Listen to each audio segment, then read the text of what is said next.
Egunon, ni Peio Menta naiz, baionatarra, ezkondua eta bi alabak ditut.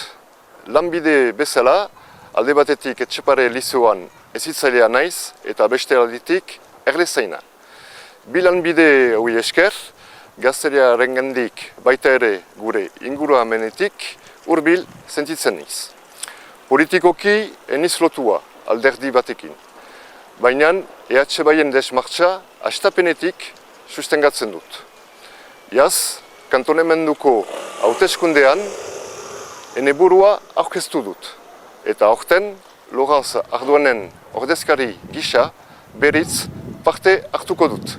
Ene ustez, EHBaien proiektu politikoa sinisgarria da. Eta gaurko egoeran alternatiba da. Hortarako, Parisen ere gure boza entzunarazteko, zuk ere bozkazazu EHBai.